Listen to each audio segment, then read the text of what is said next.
Okay, hello friends. आज आपल्याला lecture 6 बघायचं आहे इलेक्ट्रिक अँड मॅग्नेटिक सर्किटचं. प्रिवियस लेक्चरमध्ये आपण BH कर्व, त्याला आपण हिस्टेरिसिस कर्वसुद्धा म्हणतो. हिस्टेरिसिस का? कारण यामध्ये आपण करंट इन्क्रीज आणि डिक्रीज केला होता. ओके, तर यामध्ये महत्त्वाचा पॉईंट बघा, how to minimize the hysteresis loss, हा एक लास्ट पॉईंट राहिला होता. तर हिस्टेरिसिसचा लॉस कसा कमी केला जातो, महत्त्वाचं याची ऑपरेटिंग फ्रिक्वेन्सी आणि वॉल्यूम जर कमी केला आपण तर तर आपण हिस्टेरिसिसचा लॉस हा कमी करू शकतो. जसं की आता हा BH कर्व दिलेला आहे, ठीक आहे.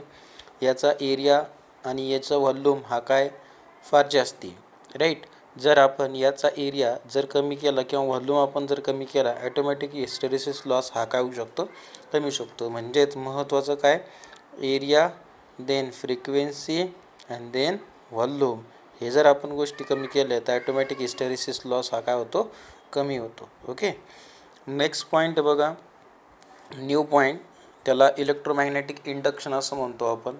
बघा, आपण EMF इंड्यूस करण्याच्या नंबर ऑफ मेथड्स आहे, बरोबर. ते with the help of transducer किंवा थर्मोसेल, फोटोसेल, थर्मोकपल, ह्या गोष्टीमधून आपण काय करू शकतो, सिम्पली EMF जनरेट करू शकतो. But most commonly use method आहे ती ऑप्टेन केली ती मायकल फॅरेडेने 1831मध्ये. ओके, आणि ह्या इलेक्ट्रोमॅग्नेटिक इंडक्शनच्या दोन method, that is use a Faraday's law and Lenz law. Okay, तर फॅरेडेज लॉचे दोन लॉ आहे, first law and second law. आता फर्स्ट लॉ काय सांगतोय बघा आपल्याला, की magnetic line of a force is a linking with a coil change its EMF get induced in the coil. म्हणजे मॅग्नेटिक लाईन ऑफ फोर्स, ज्या आपल्या मॅग्नेटिक लाईन आहे, ह्या जर लिंक केल्या आपण कोणासोबत, कॉईलसोबत, बरोबर. तर हे काय चेंज करता, दॅट इज EMF. हा चेंज EMF म्हणजेच तुमचा हा कॉईलमध्ये जनरेट होतो आणि यामुळेच तुमचं इंड्यूस्ड EMF तयार होतो. Okay, so this is a Faraday's first law. Okay, what about second Faraday's law. Second काय सांगतो आपल्याला, की सिम्पली आपल्या मॅग्निट्यूड ऑफ इंड्यूस्ड EMFची आपण जर मॅग्निट्यूड घेतली, देन हा डायरेक्टली प्रोपोर्शनल असतो कोणाच्या, rate of change of flux. म्हणजे d∅/dt, हे d/dt याला आपण काय म्हणतो, rate of change of. Rate of change of म्हणजे magnitude of EMF is directly proportional to rate of change of its flux. This is called as what, Faraday's second law. आता ह्या induce EMFचं जर आपण equation बघितलं तर ते काय आहे, E म्हणजे induced EMF, that is N म्हणजे number of turns, then d∅/dt. आणि याचं युनिट काय असतं, दॅट इज वोल्ट. हे वोल्ट इथं कन्सिडर करण्यात आलेलं आहे, ठीक आहे. तर हे याला एक्सप्रेशन असं म्हणतो. नेक्स्ट बघा, डायरेक्शन ऑफ इंड्यूस्ड EMF. आता डायरेक्शन ऑफ इंड्यूस्ड EMF यामध्ये दोन मेथडने आपण ह्या इंड्यूस्ड EMF फाइंड करतो. एक फ्लेमिंग राईट हँड रूल आणि दुसरा Lenz law.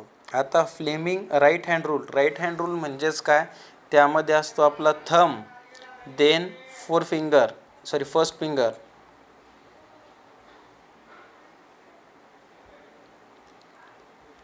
Then middle finger. यामध्ये इथं डायग्राम दिली बघा. म्हणजेच फ्लेमिंग राईट हँड रूल काय असतो, तर बघा, फ्लेमिंग राईट हँड रूलमध्ये म्हणजे आपला स्ट्रेट राईट हँड घ्यायचा, थंब अपला ठेवायचा. हा अप काय करतो, आपल्याला थंब मोशन सांगतो. नंतर हा फर्स्ट फिंगर आपल्याला काय सांगतो, इंड्यूस म्हणजे फ्लक्स इंडिकेट करतो. आणि हा मिडल फिंगर आपल्याला काय सांगतो, EMF किंवा करंट सांगतो, बरोबर. ही काय झाली आपली ॲक्च्युअल ह्युमन थिंगनुसार आपण कन्सिडर करतो या गोष्टी, बरोबर, आपल्या हातावरून. हीच डायग्राम आपण इन द फॉर्म ऑफ इलेक्ट्रॉनिक्सच्या फॉर्ममध्ये बघितलं तर काय आहे, आपल्याला S आणि N हे दोन म्हणजे मॅग्नेटचे दोन पोल आहे, त्यामध्ये काय आहे, हे मॅग्नेटिक लाईन ऑफ फोर्स तयार झालेले आहे. का झालेलं आहे तयार, कारण यामध्ये आपण काय वापरतोय, दॅट इज कंडक्टर. कंडक्टर म्हणजे तो मेटलचा असणार. ओके. तर मेटलचा कंडक्टर इथं आपण वापरतोय आणि त्याला काय प्रोव्हाइड करतोय, बॅटरी. आणि हे जी आहे ना, जी म्हणजेच काय, गॅल्व्हनोमीटर. राईट. गॅल्व्हनोमीटर कशासाठी वापरतो आपण, एक तर व्होल्टेज मेजर करण्यासाठी किंवा करंट मेजर करण्यासाठी, आय.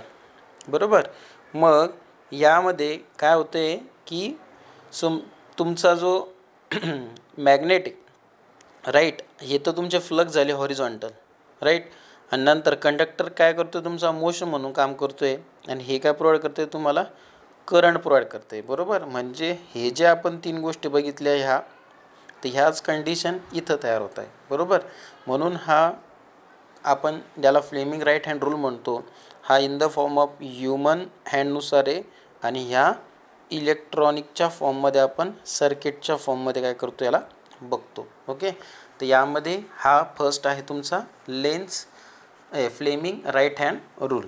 ओके. आता नेक्स्ट बघा, that is a Lenz law. लेन्झ लॉमध्ये बघा, आपण जे इक्वेशन घेतलं होतं इंड्युस्ड EMFचं, प्लस d∅/dt, यामध्ये एकच चेंज आहे. काय चेंज आहे बघा, तुम्हाला यामध्ये तुमचा जो साईन आहे, राईट, तर हा साईन काय केला आहे, यामध्ये चेंज केला आहे. तर मग हा साईन चेंज का बरं केला, इथं निगेटिव्ह साईन का घेतलं, तर निगेटिव्ह साईन इंडिकेट काय करतं बघा, induced EMF opposes the case cause producing it. Oppose म्हणजेच काय करणे, याला सिम्पली काय करतो, तो निग्लेक्ट करतो किंवा बाजूला फेकतो. बरोबर. अपोजिशन म्हटलं तर इलेक्ट्रॉनिक्समध्ये साईन कन्व्हेन्शन हे ऑलवेज काय असतं, निगेटिव्ह असतं. ठीक आहे. अपोजिटला जर काम करतं तर हे साईन कन्व्हेन्शन काय असतं, निगेटिव्ह. सो यामध्ये जे पण तुमचे EMF इंड्यूस होत आहे, बरोबर, हे काय करताय, अपोज करताय, राईट. तर so that it is used, that is minus sine. म्हणजे आपला एक्सप्रेशन हे सेम ॲज द टॉप आहे, फक्त काय इथं निगेटिव्ह साईन येतं. Negative sine indicate what, that is opposition. Okay.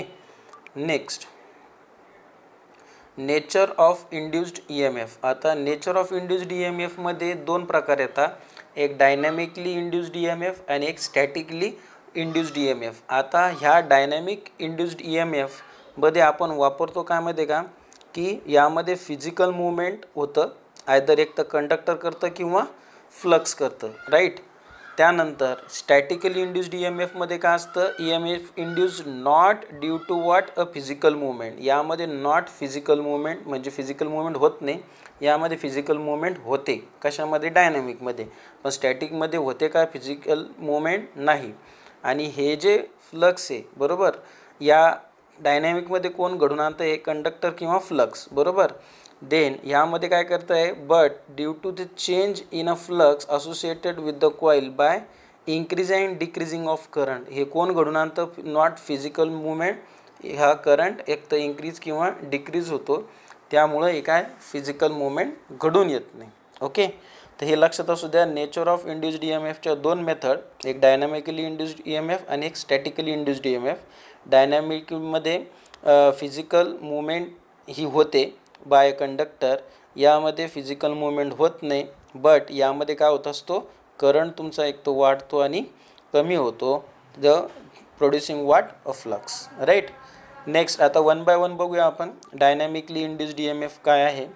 बघा, ह्या डायनॅमिकली इंड्युस्ड EMFमध्ये तुम्हाला 2 मेथड वापरण्यात आलेल्या आहे, फॅरेडेच्या 2 मेथड. बघा, first, magnitude of dynamic induced EMF. यामध्ये 2 कंडिशन आहे. काय की बघा, तुम्हाला एक पॅरलल फॉर्ममध्ये दिलं आहे आणि एक परपेंडिक्युलर फॉर्ममध्ये दिलं आहे. बघा, direction of conductor movement parallel to the plane of magnetic field. आता हा पॅरललचा कन्सेप्ट काय करतो मध्ये का, की ही जी आपला जो कंडक्टर लावलेला आहे, ठीक आहे, कशाच्या बिटवीनमध्ये, ह्या 2 मॅग्नेटच्या मध्ये, आणि ह्या काय आपल्या मॅग्नेटिक लाईन ऑफ फोर्स आहे. तर ह्या कंडक्टरची लेंथ काय घेतो आपण, L. बरोबर. त्यानंतर यामध्ये होतं काय, की यामध्ये इंड्युस्ड EMF तुमचं किती होतं, 0 होतं. आता हे कंडक्टरमध्ये जर इंड्युस्ड EMF जर 0 होत असेल, तर मला सांगा, हे तुम्हाला कुठल्याही मॅग्नेटिक फ्लक्सला कट करेल का, नाही करणार. बरोबर. मॅग्नेटिक लाईन ऑफ फोर्सला ज्यावेळेस कट करत नाही इंड्युस्ड EMF, तर सिम्पली तुमचा EMF काय झाला, हा 0 झाला. कशामध्ये? पॅरललमध्ये. म्हणजे EMF तुमचा 0 आहे कशामध्ये? पॅरललमध्ये. पण तेच जर तुम्ही परपेंडिक्युलरमध्ये जर बघितलं तर बघा, ह्या परपेंडिक्युलरमध्ये काय आहे की सिम्पली याची कंडिशन थोडीशी परपेंडिक्युलर ह्या कंडक्टरची दाखवलेली, बरोबर.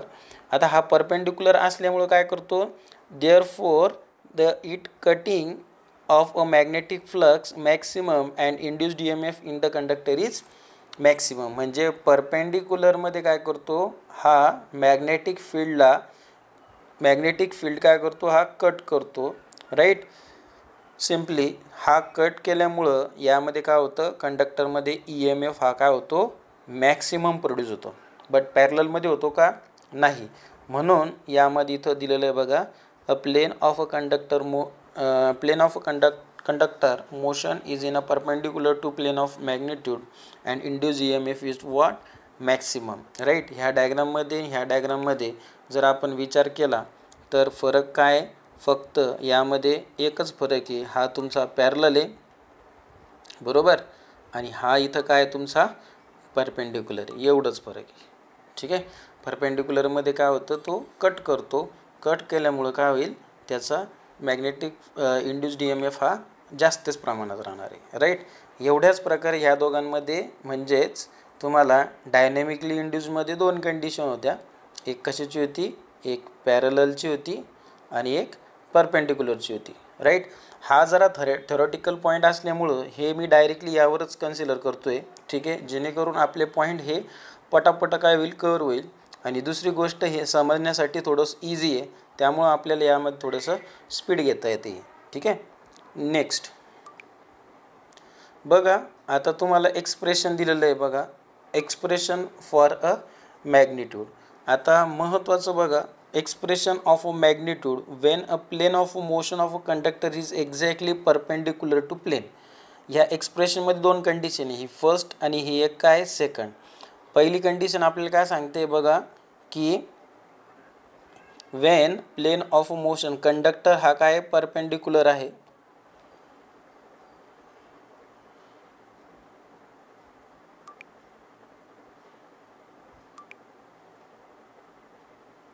ही फर्स्ट कंडिशन आणि ही सेकंड कंडिशन. पहिल्या कंडिशनला तुमचा कंडक्टर काय परपेंडिक्युलर आहे आणि सेकंड कंडिशनमध्ये नॉट एक्झॅक्टली परपेंडिक्युलर, बरोबर. तर मग आता पहिली कंडिशन बघूया आपण. यामध्ये बघा, तुमचा इंड्यूस EMF कशाने दाखवला आहे, E=BLV, बरोबर. V तुमची वेलॉसिटी, L म्हणजे लेंथ आणि B म्हणजे तुमची मॅग्नेटिक फ्लक्स डेन्सिटी, बरोबर. यामध्ये फक्त काय आहे, E=BLV, ठीक आहे. केव्हा, ज्यावेळेस परपेंडिक्युलर असेल तेव्हा. दुसऱ्या याच्यामध्ये तो परपेंडिक्युलर आहे का, नाही, म्हणून त्यावेळेस EMFचा फॉर्म्युला काय होतो, BLV साइन थिटा. म्हणजे हा तुमचा अँगल कोणचा झाला, साईनच्या फॉर्ममध्ये झाला, बरोबर. आणि theta indicate what, angle between the plane of flux and the direction of movement, right. तर फक्त यामध्ये फरक काय, ज्यावेळेस परपेंडिक्युलर नसेल त्यावेळेस साइन थिटा घ्या, ज्यावेळेस परपेंडिक्युलर असेल तर साइन थिटा घेण्याची गरज नाही, ओके. आणि यामध्ये काही ॲप्लिकेशन्स दिले बघा, direction of dynamic induced EMF. तर हे फ्लेमिंग आणि लेन्झ लॉच्या नुसार काय करू शकतो आपण, direction of dynamic induced EMF बघू शकतो. यामध्ये याचा उपयोग कशासाठी होतो बघा, that is a DC generator, back EMF DC motor आणि इंडक्शन मोटर. म्हणजे शक्यतो याचा मोटरमध्ये आणि जनरेटरमध्ये जास्तीत जास्त काय होतो, उपयोग होतो, ठीक आहे. ओके, नेक्स्ट पॉईंट आहे बघा, स्टॅटिकली इंड्युस्ड EMF. या स्टॅटिकली इंड्युस्ड EMFमध्ये कंडक्टर आणि मॅग्नेटिक फील्ड हे काही फिजिकली मूव्ह होता का, नाही, राईट. दोन्ही पण कसे असतात, स्टेशनरीज असतात. मग ॲक्च्युली स्टॅटिकली इंड्युस्ड EMFमध्ये होतं काय, पुढं चालून स्टॅटिकली इंड्युस्ड EMFचे 2 प्रकार पडतात, एक सेल्फ इंड्युस्ड EMF आणि एक म्युच्युअली इंड्युस्ड EMF, ठीक आहे. ते आपण पुढचा भाग आहे. तर आता आपण स्टॅटिकली इंड्युस्ड EMFचं प्रिन्सिपल बघू. प्रिन्सिपल काय आहे बघा, यांचं म्हणणं आहे की फ्लक्स हे लिंक आहे कोणासोबत, कंडक्टरसोबत. का बरं लिंक आहे, कारण त्यांना काय चेंज करायची आहे, मॅग्निट्यूड कोणाचा, current produce in a magnetic field. लक्षात असू द्या, फ्लक्स हे कोणासोबत लिंक आहे, कंडक्टर. कशासाठी लिंक आहे, to change the magnitude of its current, right, to produce what, magnetic field. Magnetic field तयार करण्याची एक प्रोसेस ही, बरोबर. तर मॅग्नेटिक फील्ड तयार करण्यासाठी आपण फ्लक्स लिंक करतो कंडक्टरला. का बरं? त्याचा करंट चेंज होण्यासाठी, to produce what, magnetic field. हे याचं प्रिन्सिपल. डायग्राममध्ये बघा काय दिलेलं आहे. हे तुमचं कंडक्टर आहे, राईट. याला काय प्रोव्हाइड केलं आपण? सप्लाय, बरोबर. आणि सप्लाय प्रोड्यूस, हे काय सप्लाय दिल्यानंतर यातून करंट फ्लो झाला तर हे काय प्रोड्यूस करणार आहे? इलेक्ट्रोमॅग्नेट. त्याला आपण काय म्हणतो? Simply flux, right. आता हे थोडंसं आपण डिटेलमध्ये बघू. बघा काही थेरॉटिकल पॉईंट दिलेलं आहे. स्टॅटिकली इंड्यूस्ड EMF ज्यावेळेस आपण बघतो तर आपल्याला EMF हे काय करायचे? जनरेट करायचे, बरोबर. EMF जनरेट करण्यासाठी आपल्याला लागतं काय? इलेक्ट्रोमॅग्नेट. आणि इलेक्ट्रोमॅग्नेटसाठी आपल्याला सोर्स म्हणजे काय? जो व्होल्टेज लागतं तर हे कोणचं लागतं? अल्टरनेटिंग व्होल्टेज, म्हणजे AC म्हणतो आपण त्याला, डायरेक्ट 230 व्होल्ट, बरोबर. आता हे 230 व्होल्टेज का बरं वापरायचं? कारण याच्यामुळं काय होईल? Change in a coil current हे with respect to time change होत राहील, बरोबर. का बरं?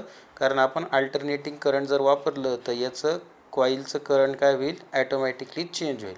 आता कॉईलचं करंट जर चेंज झालं म्हणजेच हे काय चेंज करतं आहे? तुमचं फ्लक्स चेंज करतं आहे, बरोबर. अल्टरनेटिंग फ्लक्स चेंज झाली म्हणजे फ्लक्स चेंज झाले विथ रेस्पेक्ट टू कोणासोबत? dφ/dt सोबत.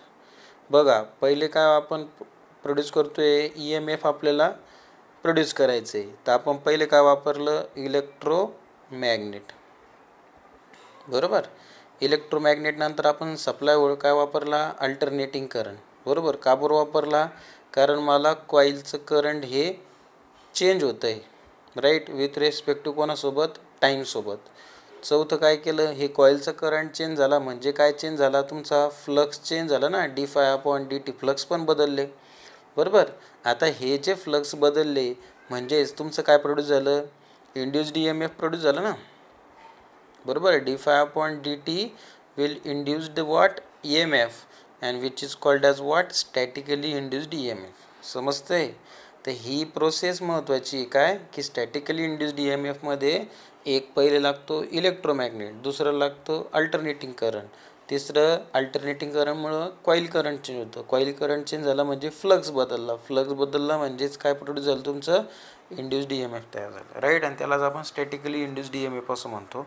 तर पुढं बघा, तुम्हाला पहिले सांगितल्याप्रमाणे याचे दोन प्रकार पडतात, एक सेल्फ इंड्यूस्ड EMF आणि एक म्युच्युअली इंड्यूस्ड EMF. तर आपण 1 बाय 1 बघूया. बघा, सेल्फ म्हणजे स्वतः, बरोबर ना, स्वतःचं इंड्यूस केलेलं EMF. आता हे काय असं शब्दशः नाही सांगता येणार आपल्याला. इंड्यूस्ड EMF कसं असतं बघा, आपण काय वापरतो? एक सर्किट डायग्राम वापरतोय. त्या सर्किट डायग्राममध्ये आपण वापरतोय बॅटरी, व्हेरिएबल रेझिस्टन्स, नंतर करंट, बरोबर. आणि एक काय वापरतोय? कॉईल. आता तुम्ही म्हणशाल सर हे व्हेरिएबल रेझिस्टन्स म्हणजे काय? व्हेरिएबल रेझिस्टन्स म्हणजे असं असतं, हे रेझिस्टन्स आणि त्याला एक ॲरो असतो. हे काय काम करतं? आपल्या घरात फॅन असतो बघा, फॅनचं आपल्याकडे काय असतं? रेग्युलेटर असतं. त्याची आपण काय करतो? स्पीड कमी जास्त करतो ना. जसं ते काम करतं त्याप्रमाणे हे व्हेरिएबल रेझिस्टन्स काम करतं. म्हणजे एक तर तुमचा करंट काय करतं? वाढवतं किंवा करंट काय करतं? कमी करतं आपल्यानुसार, ठीक आहे. तर आता सर्किट डायग्राम बघूया आपण सेल्फ इंड्यूस्ड EMFची. बघा आता ह्या पर्टिक्युलर सर्किट डायग्राममध्ये काय दिलं आहे?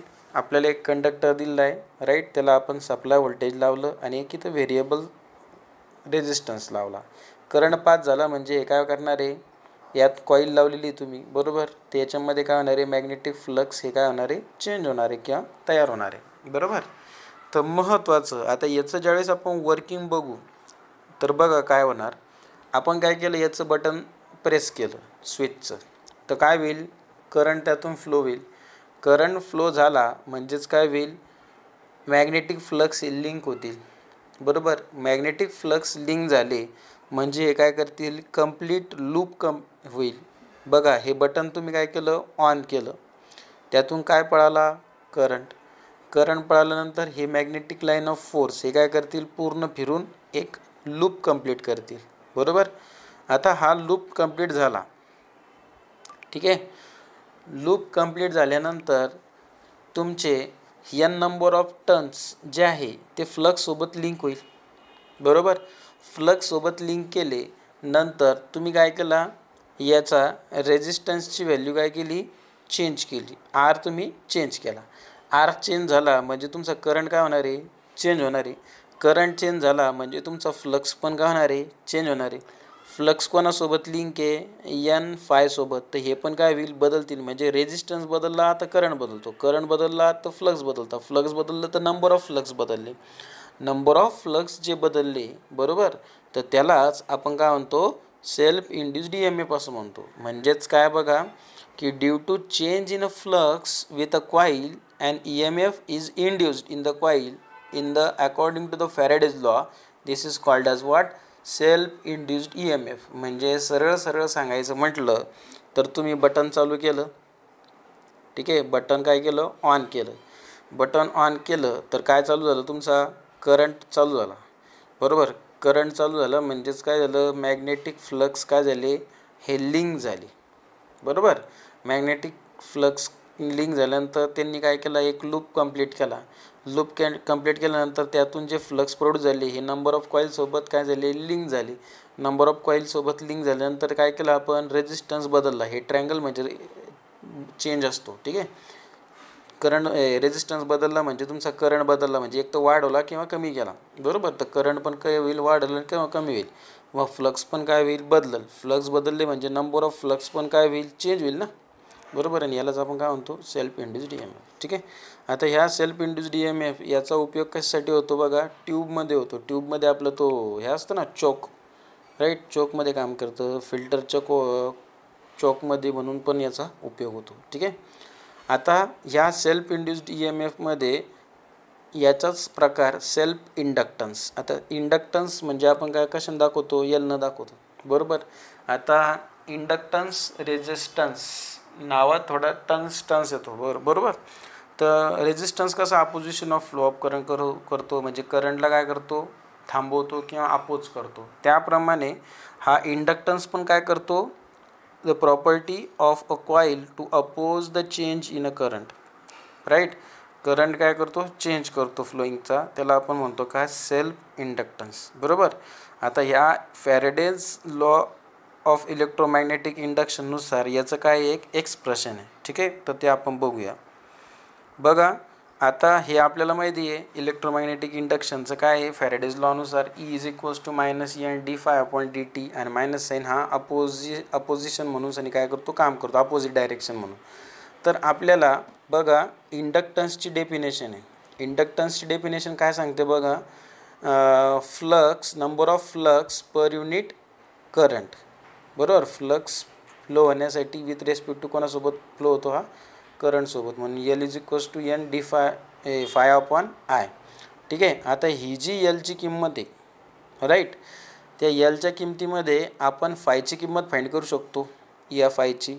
तर फाय इज इक्वल्स टू काय होईल, L into I divided by N होईल, बरोबर. आणि ही फायची किंमत काय करायची, मग आलेली ह्या इक्वेशनमध्ये पुट करायची. म्हणून मग इक्वेशन काय मिळतं तुम्हाला, E is equals to -N as it is, D as it is, फायची किंमत काय, LI/N divided by what, dt.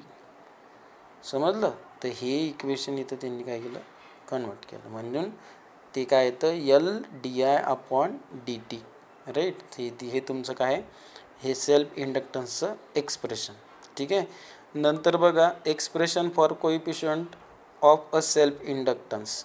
आता सेल्फ इंडक्टन्सचं काय, in the form of coefficient of self inductance. बघा आता L इंडक्टन्सची डेफिनेशन आपल्याला माहिती आहे, L is equals to N∅/I, बरोबर. नंतर फाय आपल्याला माहिती आहे, बघा काय आपल्या स्टार्टिंगला बघितलं होतं आपण, काय असतो तो, दॅट इज MMF/ रिलक्टन्स. तर MMF/NI ने दाखवतो, NI/S, ठीक आहे. आता ही जी फायची किंमत आहे, बरोबर, ही मी ह्या वरच्या इक्वेशनमध्ये पुट करू शकतो, म्हणून L इज इक्वल्स टू काय होणार, N into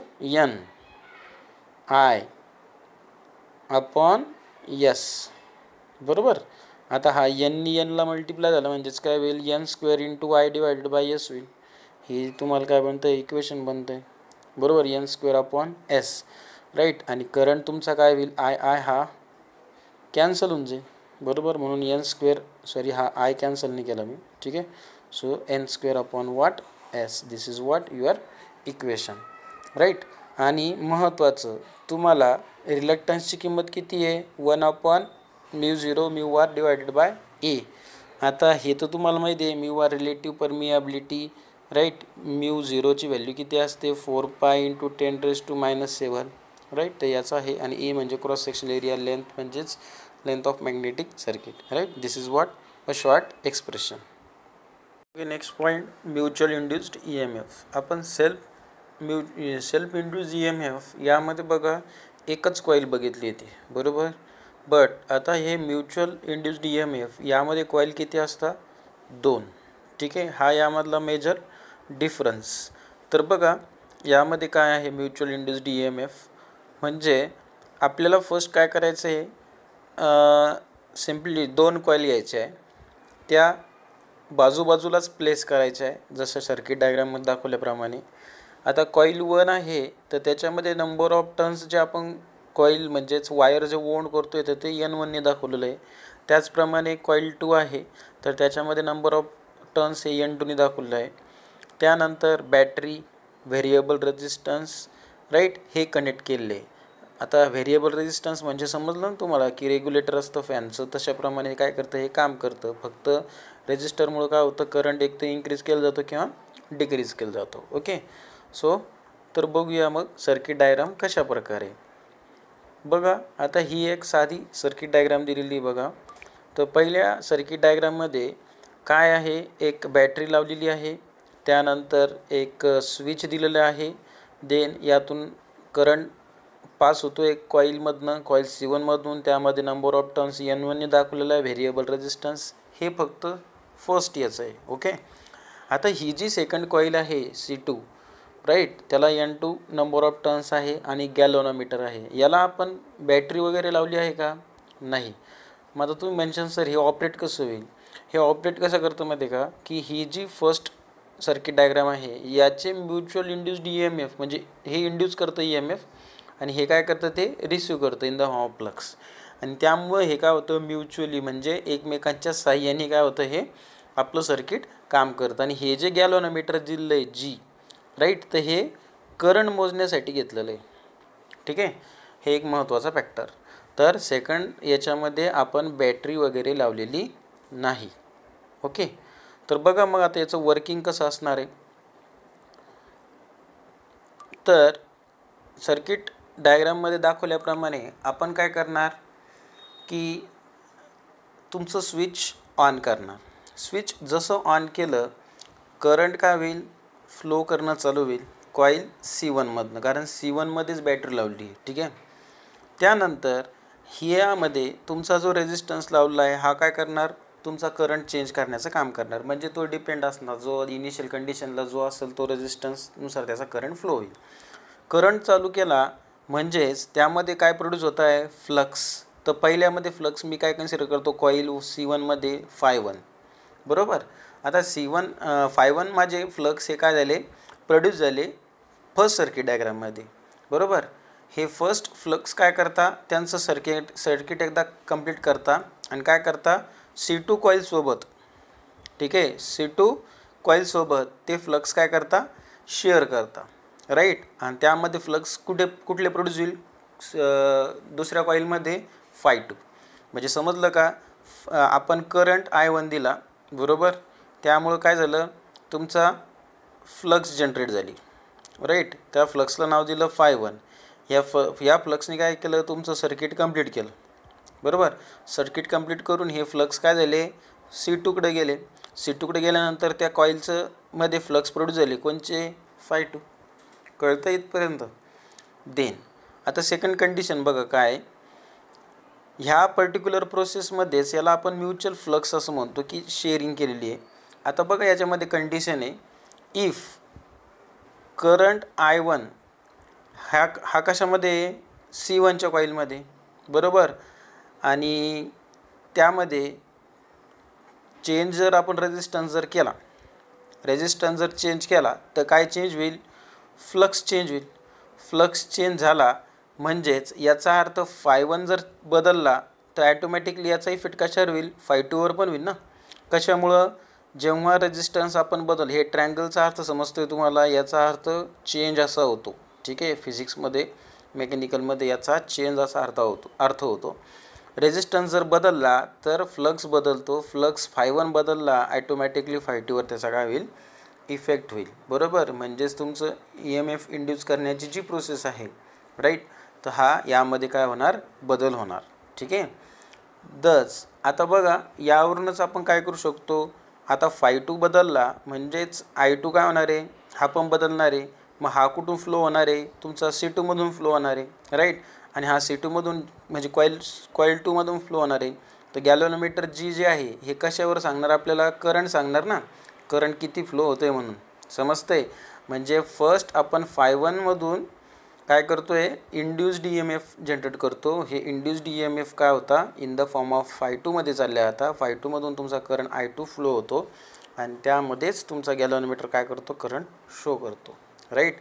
and then यानुसारच coil काय होते, अनदर कॉईलला लिंक होते आणि फ्लक्स काय केलं जातं, सिम्पली म्युच्युअली इंड्यूस्ड केले जातात, राईट. ही एक साधी प्रोसेस, यालाच म्युच्युअल इंड्यूस्ड EMF असं म्हटलं जातं. ओके, आता बघा, यामध्ये जसं आपण सेल्फ इंडक्टन्स बघितलं होतं, तसं त्याच्यामध्ये काय, म्युच्युअल इंडक्टन्स. म्युच्युअल इंडक्टन्सला पहिले डिनोट कशाला केलं जातं हे लक्षात घ्या, कॅपिटल EMने. आणि सेल्फ इंडक्टन्सला आपण कॅपिटल Lने डिनोट केलं होतं, ठीक आहे. म्युच्युअल इंडक्टन्स म्हणजेच काय की मॅग्नेटिकली कपल्ड म्हणजेच काय, अटॅच C1 आणि C2 अशा coil, right.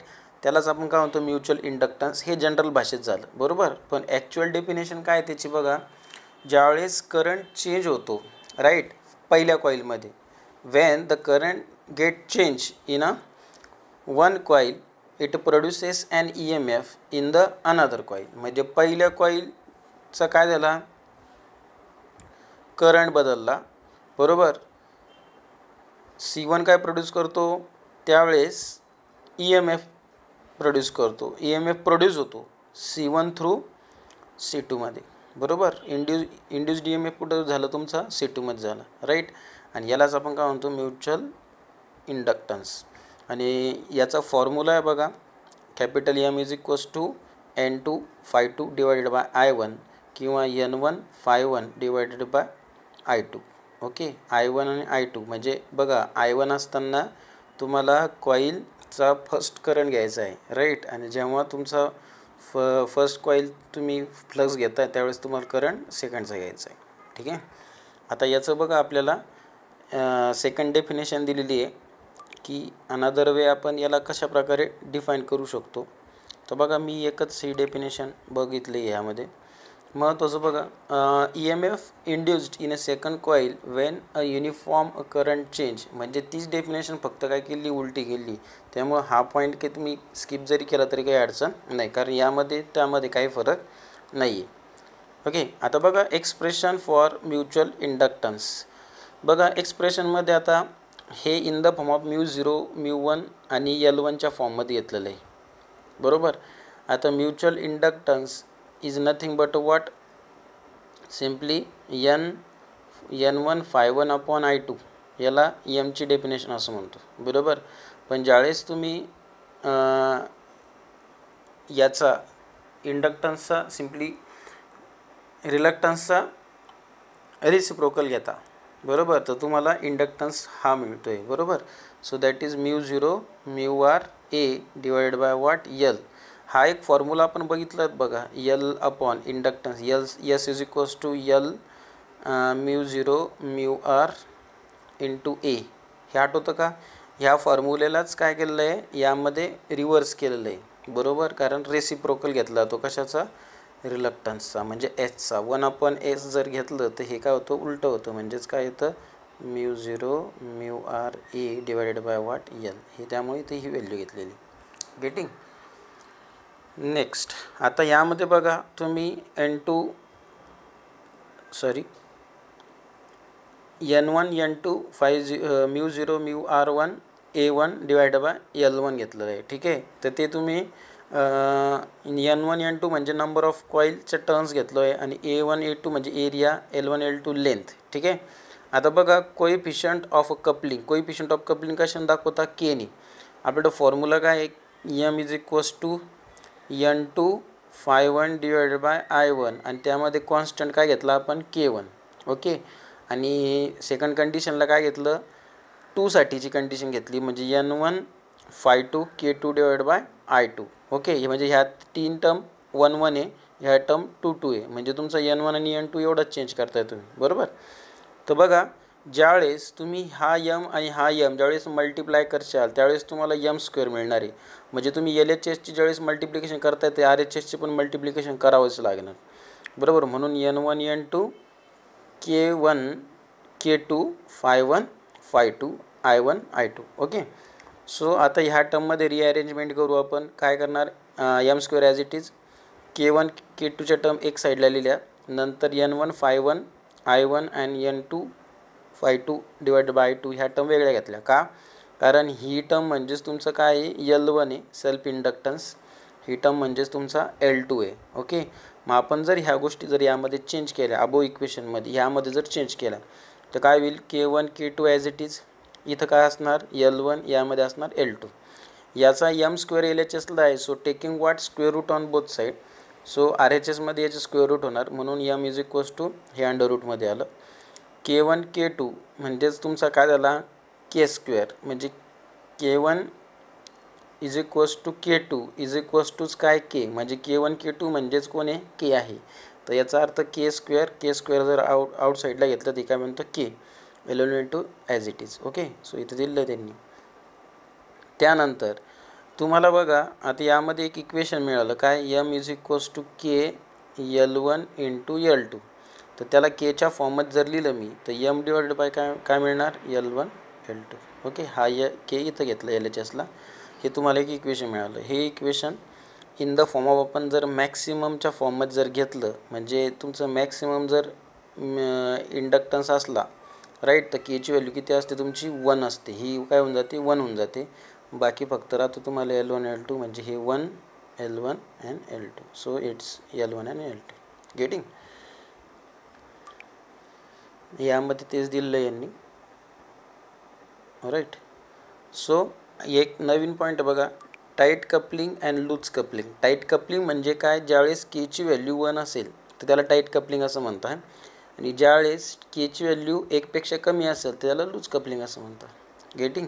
So coefficient of coupling is also called as what, magnetic coupling coefficient. हे लक्षात असू द्या. नंतर बघा यामध्ये डिफरन्स दिलेला आहे, dynamic induced EMF and statically induced EMF. हे आपण बघितलं आहे ऑलरेडी, राईट. याला एकदा ओव्हरलुक करून घ्या. आणि आपल्याला आता ह्या चॅप्टरच्या शेवटच्या पॉईंटला यायचं, दॅट इज न्यूमरिकल्स. ओके. बघा न्यूमरिकल्स याचे सोपे, conductor of 1.5 metre length move at a right angle to a uniform magnetic field of a flux density is 1 tesla with a velocity of 100 metre per second. Calculate the EMF induced in it and find also the value of induced EMF.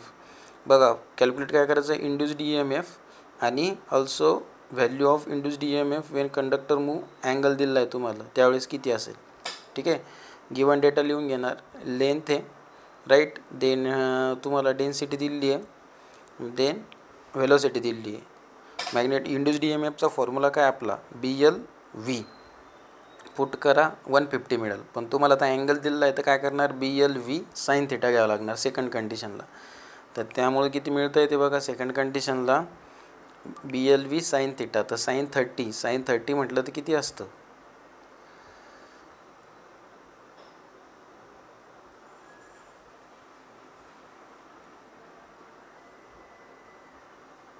One by 2, right. So ही value काय करणार इथं put करणार. Next, a conductor of a length 1 meter move at a right angle to a uniform magnetic field of a flux density is 1.5 Tesla and velocity is 80 meter per second. Calculate the induced EMF in a conductor. What will be the value of induced EMF if the conductor move at an angle of 30 degree with the direction of a field. पुन्हा same प्रकारचा problem आहे, बी दिलेला आहे, V दिलेला आहे, L दिलेला आहे आणि अँगल दिलेला आहे. इंड्युस्ड EMF BLV, पुन्हा BLV sin θ as it is. Getting. Next बघा,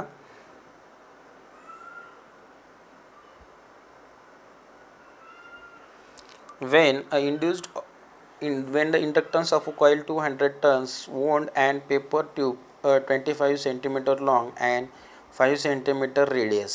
हे थोडंसं वेगळं बघा. तुम्हाला यांची व्हॅल्यू दिलेली आहे, नंतर पेपरची लेंथ दिलेली आहे, राईट, आणि नंतर रेडियस दिलेली आहे. ओके, आणि इंडक्टन्स फाइंड करायचं आहे. आता हे तुम्हाला सिम्पली डायग्रामच्या फॉर्ममध्ये तुम्ही हे अशा प्रकारे काय करू शकता, ड्रॉ करू शकता. आता बघा, फर्स्ट तुम्हाला काय करावं लागणार, एरिया फाइंड करावं लागणार. का? कारण तुम्हाला रिलक्टन्समध्ये एस फाइंड करावा लागतो, इंडक्टन्स फाइंड करायचं आहे म्हणून. इंडक्टन्सचा फॉर्म्युला काय आहे, एन स्क्वेअर अपॉन एस आहे, बरोबर. तर एस तर तुम्हाला फाइंड करावं लागेल, बरोबर. तर एस फाइंड करण्याआधी महत्त्वाचं तुम्हाला एसमध्ये काय आहे, L upon mu 0 mu R into A, बरोबर. तर एचा व्हॅल्यू पहिले पाय आर स्क्वेअरनुसार फाइंड करावं लागेल, कारण रेडियस दिली म्हणून हा एरिया पहिले फाइंड केला, नंतर म्यू 0 म्यू आर याची व्हॅल्यू पुट केली, राईट. आणि देन तुम्हाला आता यामध्ये बघा, आपल्याला म्यू 0ची व्हॅल्यू माहिती आहे, बरोबर, आणि म्यू आरची व्हॅल्यू किती घेणार तुम्ही. म्यू आरची व्हॅल्यू दिलेली नाही, पण यांनी किती कन्सिडर केली, 1 कन्सिडर केली, राईट. हे लक्षात असू, यामध्ये मिसिंग डेटा आहे. इथं म्यू आरची व्हॅल्यू किती पाहिजे होती, 1 पाहिजे होती, राईट. सो यामध्ये एक ॲड करून घ्या हे. आणि एस रिलक्टन्स फाइंड केला म्हणजे तुम्हाला इंडक्टन्स पण फाइंड करता येईल, N square upon S. Next, an air cored circular coil has 500 turns and a mean diameter of 20 cm and cross sectional area is 5 cm square. Find the inductance of a coil, average value of EMF in the coil if the current is 4 ampere in a 0.1 second. बघा आता काय दिलेलं आहे आपल्याला, turns दिलेले आहे, त्यानंतर diameter दिलेलं आहे, त्यानंतर एरिया दिलेला आहे. दिलेला गिवन डेटा लिहून घेतला आपण, एन म्यू आर 1 घेतलेला आहे, हे लक्षात असू द्या. हां, सेंटीमीटर स्क्वेअर आहे, त्याला मीटर स्क्वेअरमध्ये कन्वर्ट करायसाठी 10⁻⁴, कारण हा मीटर स्क्वेअर आहे, हां सेंटीमीटर स्क्वेअर आहे. तुम्हाला मी सांगितलेलं आहे सेंटीमीटरचं मीटरमध्ये करायचं असेल तर कितीने करता, 10⁻² ने करता. पण आता सेंटीमीटर स्क्वेअरचं जर मीटर स्क्वेअर करायचं असेल तर याचा स्क्वेअर होऊन जातो, म्हणजे हे डबल करावं लागतं तुम्हाला, राईट. पुन्हा सेम इंडक्टन्सचा फॉर्म्युला वापरून तुम्ही हे यामध्ये इंडक्टन्स फाइंड करून घ्या.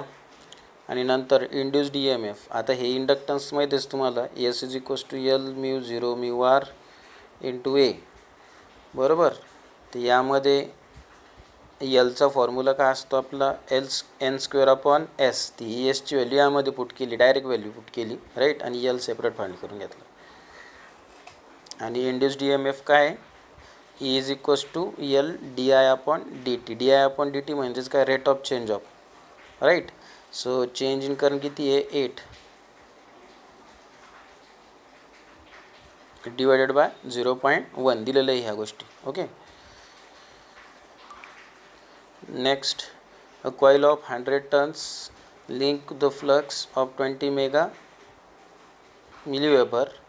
If the flux is reversed in a time of 20 millisecond, calculate the average EMF, induced EMF. Average EMF E is equals to n d phi upon dt. आता d phi कसा find करणार, तुम्हाला बघा 20 दिलं आहे, बरोबर, 20 milliweber, okay, and dt is what, 2.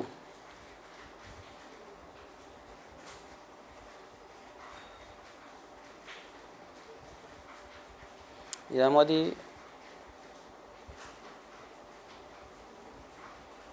यांनी 2 का मल्टिप्लाय केलं, ओके, दोन्ही कंडिशन घेतलेल्या वाटतं, ओके, आलं लक्षात.